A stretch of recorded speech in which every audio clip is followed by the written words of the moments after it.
Hey, how are you all doing? I wanted to share this. This is just my thoughts.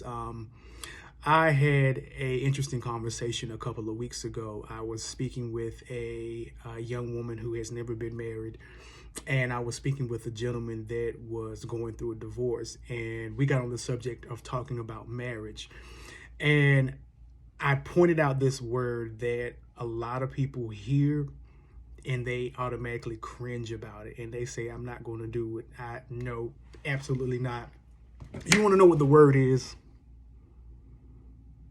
The word is sacrifice.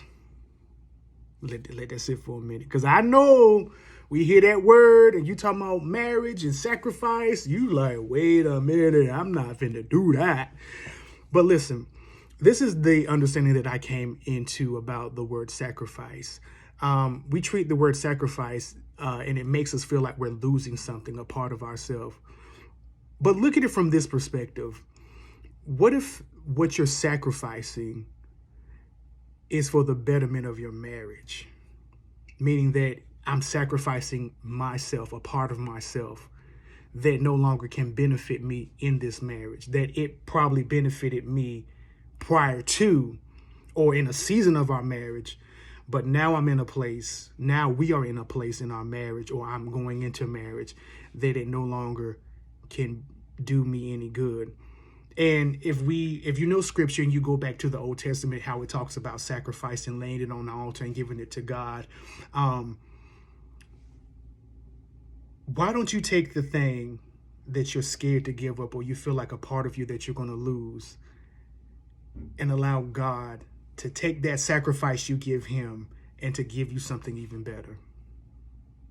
Think about it.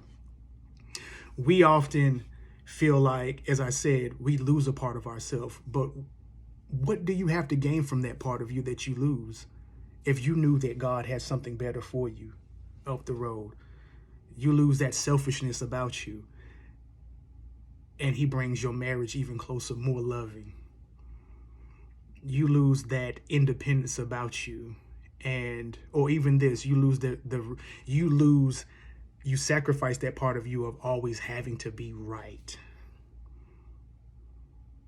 And it brings the unity of your marriage even stronger, where it's more vulnerability. So think about these things. When you think of the word sacrifice, ask God, what is it that he's requiring, or what is it a part of you that you are sacrificing? Is it worth holding on to, or is it worth you sacrificing in order for God to do something even better for you down the road that you don't see, that you don't have the mind to understand, that you can't even conceive in your thought process? That's my thoughts on that. Hey, treat that word not like it's a punishment, but it's for development.